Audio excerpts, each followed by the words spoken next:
Abarundi turageze ahantu dukomantaza imitima tugasubira tugakomantaza imitima, umuntu akagenda mwibarabara nyene yari ivyo abandi bikaba ibintu bisanzwe cane.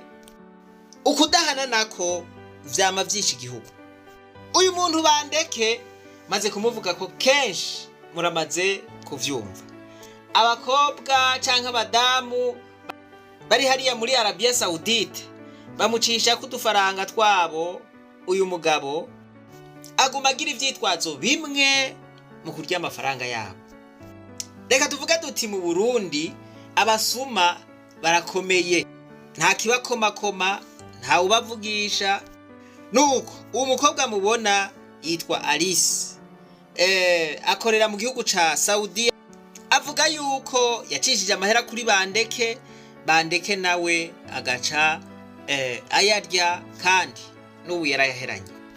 Ubu wakazi karaheze, aragwaye, kumbure ubu yarakeneye twaduhera kugira ngo atwikoreko, Bandeke nawe yarayariye. Aha kandi Bandekega twarababwiye yuko ariko arakurikirana inyigisho z'idini rya Isilamu hariya nyene mu Barabu. Twaravuze duti none kubera ko uyu muntu abashehe batamuhanura kandi twama twavuze yuko arya amahera y'abandi. Ibi bintu sindabitahura, ni naco gituma bavuga bati ibintu vy'amashengero biriko bisa n'ibita agaciro kabisa. Ya ndero ya kera abantu baba bafise mu rushengero canke mu musigiti irya ntayikiriho. Ubu abasuma bategwa impigi, barashigikirwa. Ivyo ari vyose akamo maze gutera amaze kugatera iminsi myinshi. Ndizera neza ntakekeranya yuko abashehe bo mu Burundi bakumvise. None Bandeke yobandanya kurikirana izi nyigisho gute kandi yamaze ivy'abandi? Amazina yanje nitwa Alice, ndi muri Saudiya. Yego, ikibazo mfise narungitse amafaranga ku itariki 14 z'ukwicenda.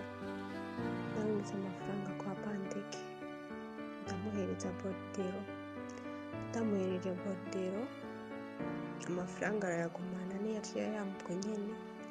Hariho umugenzi wanje yitwa Geraldine, nawe yaciye arungika acisha nyene kwa Bandeke.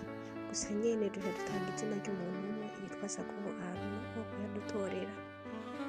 Jewe niwe nari natanze, nawe niwa Geraldine nawe niwe yatanze. Kandi rero Bandeke yaramaze kumenyera ko umuntu jewe aza kundorera amafaranga ari Sakubu Arno.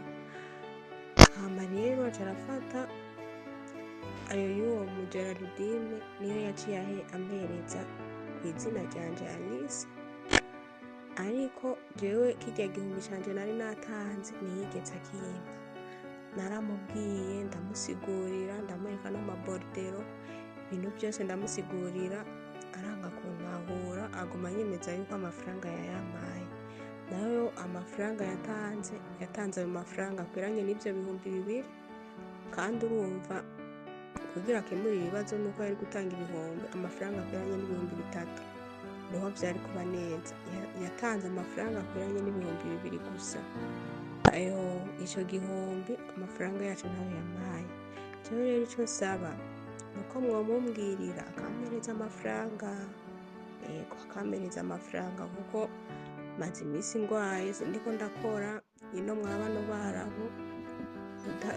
Bitariko birakunda kuriko urakora ibibazo gufungura ibintu byose usanga ari ngorane. Amayinite kugira uronke buri kimwe cose n'ibibazo. Jewe rero ico nabasaba mumfashe kugira ngo Bandeke ampereze ayo mafaranga yiwanje kugira bikunde basi ndabukunda no kwiorganiza. Yego, je nico saba gusa umumvugishirize ampereze amafaranga kuko biratahuritse. Yari gutanga amafaranga akwiranye n'ibihumbi 3, yaciye atanga amafaranga akwiranye n'ibihumbi 2. Yego, jewe ico saba nuko yompereza amafaranga yiwanje, nzoba mukoze. Aha nibaza yuko mwabitahuye, harungitse amahera abantu babiri.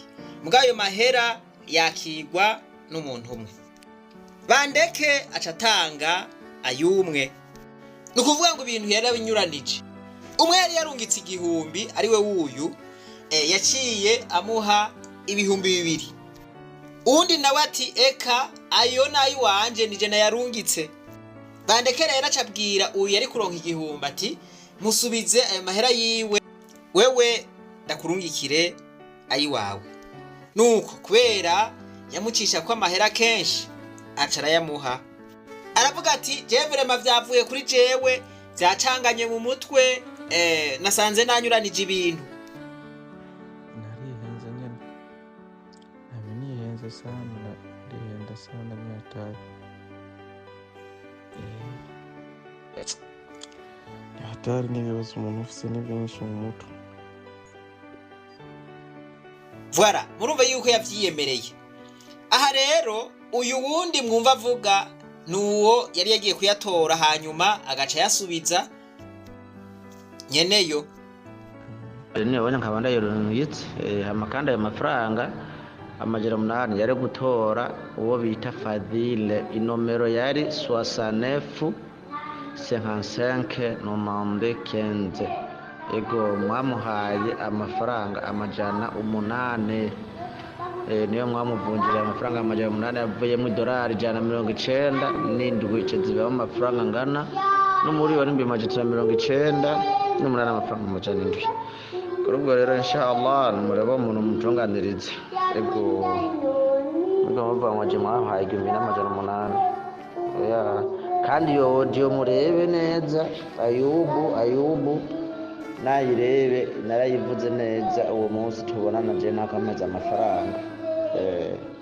Yampereye mu Kinama aho mu Kinama nganya hahoze ari zone aho imbere gatonya hari poste. No twahwanira yampereye amafaranga uwo munsi ari ku masaha ya 6 n'iminota mikenya. Ego no yamuha miliyoni 1,000 amajana 90 n'umunani amafaranga amajana 7. Ego mu majambo make kwiba abandi bantu ugaca ugenda wemye si vyiza. Abandi bantu ntibashobora kunezerwa na gatoya uri kurabagirira ibintu nkamwe nibi. Ibi nivyo biruha bikavamwe ya mitima mibi, aho abantu usanga bashitse no ku ntambwe igayitse yo kwihora. Iri rigize kangahe kenshi tuguma dusaba bandeke tanga ya mahera y'abandi. Abantu bose ufitiye amahera bahe amahera, kuko aya mahera kugira ngo bayaronke baba babize icuya cinshi. Ndasavye abantu mwese mushobora gushikira bandeke tweho yaratuborotse, mumwandikire mubwira yuko ivyo bintu ariko arakorera aba bagore n'abakobwa bari Saudiya ko atari vyo, nta mugisha azobironkana. Voilà, nk'ubu uyu aragwaye akazi karaheze yari kwikora kuri twa dufaranga, mugabo bandeke yaratuborotse yaraturiye. Abakozi b'Imana muri Isilamu, gira amatohoza kuri uyu muntu bandeke, gira amatohoza kuri umunyeshure wanyu. None yobandanya kurikirana ivyigwa vy'idini ariko agira ibintu nk'ibi, ibi mubona ari vyiza? Mukurikirane ibintu tumaze kuvuga, mukurikirane abantu bamaze kuvuga yuko bandeke yabivye kandi ayo mahera akayagumana gushika n'ubu. Mwumva iryo dini ryoryo ibi bintu bitariko birari cafutse. Ni gute umuntu mwarungitse mu gikorwa c'Imana, voilà, ngo aje kwiga ijambo ry'Imana, aje kwiga ibintu vy'idini, yoba ariko aragira ibintu nk'ibi akaguma abisubiramwo hanyuma mukihorera? Abatware, abarongozi, nukuri ibi bintu muze murabikorerako kuko birateye isoni.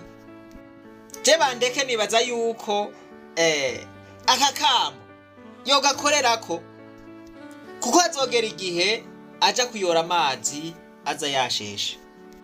Imana nibahezagire cane. Reka twibandanirize rwa rugendo rwacu maze tugaruze umunezero Satani yatunyaze. Umuntu atarashika mu ishuri ry'abarundi bose turamuhaye kaze.